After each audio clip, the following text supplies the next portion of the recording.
So, Andrew's been doing a lot of work lately on a very interesting course that he wants to run later on in the year. And I've been looking at this course, and it's got a lot to do with dropping fear and ego. And I thought it would be a really great thing to get into at the very beginning of this year, which is now 2025, in order to be able to just help people, give them a little bit more insight into how they can go into this new year by dropping fear and opening up to more opportunities. And so I'm really looking forward to Andrew sharing a little bit of his story, some of our joint story, to help give you practical examples of how you can drop fear and how then you can access so much more support and guidance and kindness along your journey, which will actually help you. So if you've found that you are stuck in fear mode a lot of the time, which I'm sure many people are, because we've pretty much had this hammered into us, this isn't enough and you don't have enough of that and you've got to plan for your future and oh my God, what if this happens? So there's so much fear being indoctrinated into Yeah. us on so many levels. So I'm going to now jump off and leave it to Andrew, and I'll be asking some questions of him off camera. I hope you enjoy and find this really insightful. So, Andrew, can you take us back in time to 2018, where your life completely changed? Yeah, 2018. I basically lost everything. Well, I thought I'd lost everything. Life totally changed.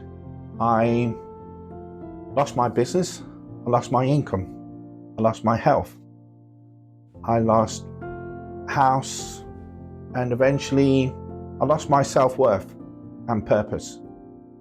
And I had a choice. Fear was holding me back from anything, and I was totally wrapped in fear. And I had a choice. Do I continue with fear and let fear consume me, or do I drop fear and move ahead with my life? And I chose to drop fear, and that's when everything changed for me. Do you remember exactly how that felt when you dropped fear? Because for some people, they might think, well, how did you do that? I mean, how do you just drop fear? Do you remember what you went through at that time?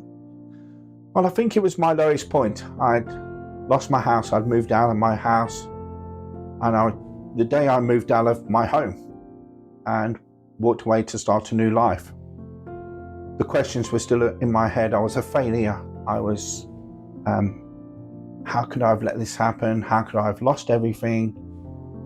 And I sat peacefully, and all of a sudden I felt this going. The questions stopped. And I felt excited about my way forward. All of a sudden this excitement took over. It was like a new start. I felt light. I felt relieved. And all of a sudden I felt this love for myself. I know it sounds a bit selfish maybe, but I stopped asking them questions of myself. I wasn't worthless. What had happened, and it was time for me to move on. And it was over maybe a 2-day period. And eventually I began to feel good about myself all of a sudden and felt positive, and it didn't matter what life was going to throw at me. I was ready. I actually remember that time in both our lives, actually, and it was quite a period of time. And I remember that there were some points where you literally had not enough money to buy a packet of biscuits, and that's all you had to eat for the day was like a packet of biscuits, for example. And neither of us had vehicles. We'd both lost everything. But somehow, still through all of that, you chose not to have fear. And I remember you saying to me, Lecia, I have no fear. How did that feel to you to have dropped that fear? It felt very light. I felt very light, excited, as I say, to count the little brown bits of coins and to go down to the shop and buy a packet of biscuits for 5 rand things I would have just took for granted, any things I would have took for granted in my previous sort of years. To be able to do that and not actually feel ashamed of myself anymore, and to actually feel that was a win. A packet of biscuits to eat for the day, that was a win. I was happy. I had no income, I had no job. But that meant I had time to walk on the beach. It didn't cost me anything. I went for walks, had time to think and to be with myself. And it just felt so freeing to be myself, to be able to express myself, to be able to... One thing that happened was I felt this love inside, and I was speaking now through my heart, through love. I wasn't hiding anything no more. I had nothing to hide. It was all there. I'd lost everything. There was no shame no more. And that made me feel free. It's so interesting that you say there was no shame. For a lot of people, that would have felt like such a shameful period. And I remember for myself personally, I also felt like a complete failure, but you actually inspired me to see the flip side of that and to actually go, you know what, there's nothing to fear. There's actually nothing left to lose. All you've got to do actually is stop judging yourself. And I think we're such harsh critics of ourselves. And we've been taught that our self-worth comes from what's outside of us. And so when you lose everything, all the things, then suddenly you just feel like, well, who am I? And so you have to start looking a bit deeper. So thanks for sharing that. So could you fast forward a year or so to where you had made the decision to then leave South Africa, and what happened at that time? I think it was March 2020. Yeah, I'd been unable to gain an income in South Africa. It had been almost a year. I'd kept selling things. All my possessions were gone. And I was down to enough money for a flight ticket. And I knew, I actually presumed there was a job for me in Northern Ireland. So that was my focus, to get to Northern Ireland, to start a new job, start a new life. And that's what I did. I left South Africa on this presumption of there was a job. And I left Lecia behind. We just got married. I wanted to get settled, get started, get an income, start our life, build a base for our new life together. So left South Africa, flew to London. The flight I was going to get then to Northern Ireland, the actual company had gone bankrupt. So I'd lost my money there. I had to use a little bit of money to get a bus to Northern Ireland. So it created a very long journey in the freezing cold, sitting in a bus shelter. But I made it to Northern Ireland. It was a win. And I remember thinking all the way, it's just one step in front of the next. I'll get there. The job will be there. Had 2 nights accommodation booked. When I got there, I realised something called COVID got there with me. And I went to see the guy who was going to give me the job, and he says, because of this COVID thing, I'm not doing it no more. My job fell through. I was now down to £30. No job, nowhere to stay, no income at all, nothing to fall back on. But I didn't feel this fear. I wasn't fearful. I was still excited. I was moving forward. I had this song in my mind that I had had since leaving South Africa about, walking forward. The video of the song had these 4 guys that just kept stepping forward. So I kept thinking about this song, and it was just pick yourself up and go again. Don't worry, don't fear. So that's what I did. And it was a very, it should have been a stressful time. For most people, it probably would have been the most fearful time. For me, I never worried. It was still exciting for me. Still, I'll make it work. It's so interesting that you say that you had the song in your head and you still had this inner knowing that it would be okay, even though the world was pretty much closing down around you. I think with COVID, things were practically coming to a standstill worldwide. And how would the previous you have reacted to this situation where you'd arrived, you now only had £30 left, you had no job, no form of income, literally nowhere to stay? How would you have reacted to this a few years prior? I really don't know how I would have coped. I would have been going around being a total victim. I'd have been a victim of COVID. I'd have been a victim of losing my income. I'd have been a victim of everything. I'd been begging for a job. I'd have been putting this whole victim anger. It would have all gone out. I really don't know. I'd have been totally consumed with fear. And then all the questions would have been there. I'm useless. All them questions I went through for a long while. But it wasn't there. I had this knowing. I knew it would work out. So what were the practical steps that you did next? Well, the next thing I did was actually to do something I've not done before, probably ever in my life. And that was to ask for help. That was to ask for help without ego, without fear, without anger, without blame. I just openly asked for help. And I rang Lecia, and I ended up ringing Lecia's mother and just saying, if you know of anybody that can assist me, I've got nowhere to stay. I think I've got a job. I'm going to another town. I'm sure there's a job there, but I've got nowhere to stay.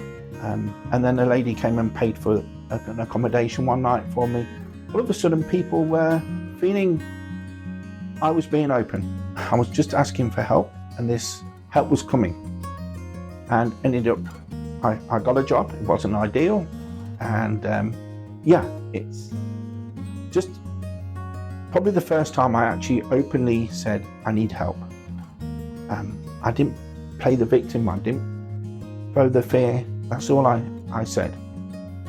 I love that, because I think a lot of us feel like we will be judged if we ask for help, or that if we can't figure things out on our own, that we're complete losers and failures.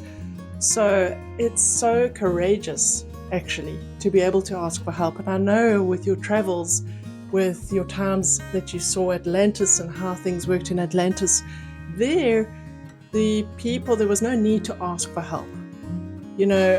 Before you even asked, your needs were met.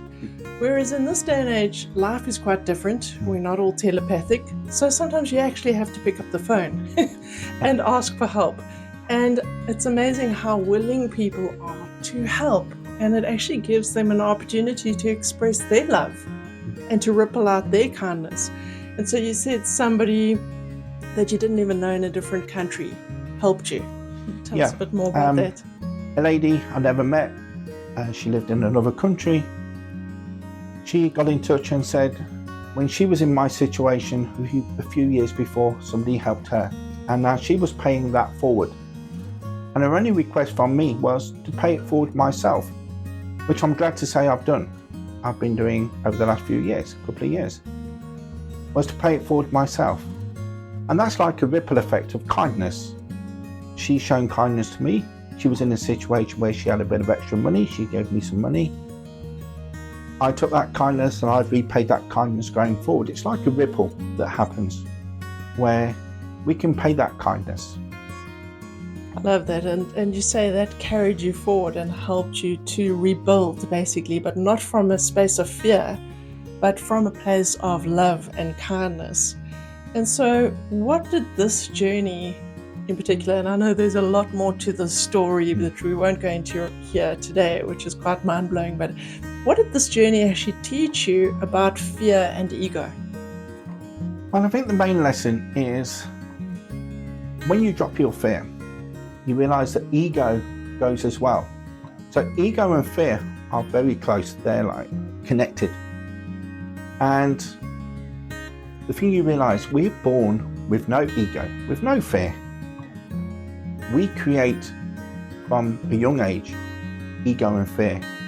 We're born with are and we and sharing, but all of a sudden it becomes I, me, I want.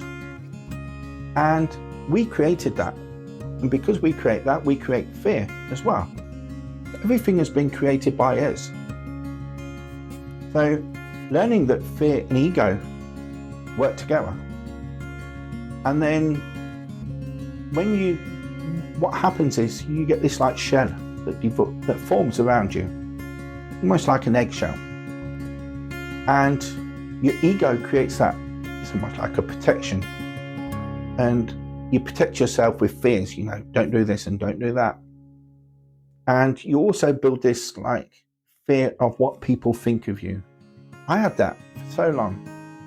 For the day I went and bought a pack of biscuits and had to count out all the change just to pay the biscuits, I didn't care no more what people thought of me. I was me, no matter what I had, whether I had possessions or nothing. So when you drop that, you drop what people are thinking of you. You drop this I want possessions, I want houses, I want cars. I had cars, I had houses. But you drop that because you realize that things don't always last. Things aren't forever. Relationships, health. So all these fears you create, I realized once they've gone, all them possessions, all them things have gone, and I drop my ego, and I dropped the fear, then it really didn't matter. The fears were just created by me. The possessions are not a measure of your self-worth or your value as a person. And I think we've very much skewed in society with regards to the more you possess, the more beautiful you look, the better body you have, the fancier car you drive, the nice watch you have, the beautiful house. All of these things are supposedly adding to our self-worth, which is not true at all. At the end of the day, our self-worth is not defined by what we possess. And as you say, those possessions, you can just lose those overnight. And then what? So if you've anchored your self-worth into your possessions and you suddenly lose all of that, you're suddenly stumbling around and going, oh my gosh, well, who am I and what's my worth? So it's so interesting that you've shared that. And I think that whole thing where we've got, as a child, where we get taught that separation, this is my toy, this is my thing, that's yours, this is mine, that just leads to more separation and possession. And it's not the way we're meant to function as a society, which is as community, really. So the thing about ego, you saying it thrives on more, like you're needing all these extra things. Yeah, it thrives on more, but it also thrives on victim. So ego likes to create a victim. And when your shell starts to crack and you become a victim of something, you've bought a new car, it felt great, but now all of a sudden it's got a little scratch and there's a problem with the wheel or the brakes are not good. It's not quite as good as you thought it was going to be, and you become a victim. You start blaming, you start being a bit angry, and that victim is driven by ego. And ego loves you as a victim, because once you're a victim and you start being angry and you start blaming and you start complaining, it can mend them little cracks and keep you within the shell. But if you look at it and let them cracks develop and hatch out of that shell, as I did, you realise, just like a chick leaving its shell, that there's an amazing world out there. And it's beautiful. There's a world where humans are kind. I regain my trust in humans. I regain this feeling that there is good people out there after all. There's kind humans, there's connections, people are willing to help. You just have to step out from that being a victim in the shell. Step out of the shell, and it's beautiful. There's a community of people that are always willing to help. And I think, that fear and that ego comes under wears a whole lot of different hats, from anger to self-worth to I'm not good enough, self-deception, blame, all of these things are actually just really fear Yeah. and lack of self-worth. And if you can, like you say, go, oh, well, you know what? Just drop that. Step out of the shell and into this world of opportunity. Then you allow others to be your community, which is our normal, natural state of being, where we allow them and their love to flow and our love to flow. Whereas when you're staying in that shell, you're keeping yourself small and really limited, and you're keeping yourself in that little bit of anger or resentment or denial or whatever it is. You're just keeping yourself in that. Yeah. And to be able to break free from the shell, it can be daunting. It can be, it's like poking your head out, having a look around. But to me, to stay in that victim, to stay within that shell, to just keep patching it up, it's going to crack again, and it's going to crack again. You're going to constantly be fearing, where will the next crack come from? You're going to be in that constant fear. Once you step out, the fear goes. And you can see, you understand, and people see that you're not a victim. And then they want to help. And there's a way forward. And then you start believing in yourself again, your worth. And that feeds a ripple through to everyone around you. You can start sharing your love for yourself, for people around, and it just creates that effect that means you can go forward. You've not got them fears weighing you back no more. Anything's possible. It makes you so free. I love that. So what you're saying at the end of the day is that when things start cracking up, you really can take that as an opportunity and as an invitation to really hatch out of that fear, drop that ego, and experience that freedom. Yeah, to me it was when I was my most vulnerable, when I'd lost everything, was the most beautiful time in my life, because I cracked my egg, I stepped out, I hatched, and I saw how beautiful around me people can be, the connections, the community, and I saw that I actually had self-worth. I was me. I saw who I am, and it answered some questions that I'd been asking all my life. So I think, to clarify, we're not telling everybody to get rid of their possessions or become a monk, but at the end of the day, know where your self-worth actually lies. Yeah, I think I'll just leave it in the fact that when your egg cracks, and it will do in life, there will be cracks, there will be times when something happens, but see them times as times when you can find something beautiful and step through the cracks. And they're the moments when life can be the most beautiful. So Andrew, would you mind telling us a little bit about the course that you'll be running towards the end of the year regarding stepping into your perfection and dropping fear and ego? Yeah, it stems from obviously my travels, my nighttime travels, and what I've seen of life in Atlantis and ancient civilization, where we almost lived in this perfection. And there's no reason why we can't live within that perfection again. And what that means is I've seen so many words that have caused us to look at things in different ways. Ego and fear are just two of the words. But it makes us look at life in ways that hold us back and stops us living in a perfect life. So my course is to bring the ancient wisdom that I've seen within the travels to more modern day, and to look at those words in a very different way. And it's very simple, really. It's my view. It's a view of somebody, a normal person, but it brings it to a place of taking today how we live and trying to get to that point of perfection of Atlantis. And I believe that we are closer than you can imagine. What it means, we just have to look at a few different words and change them around and look at them totally different. Thank you, Andrew.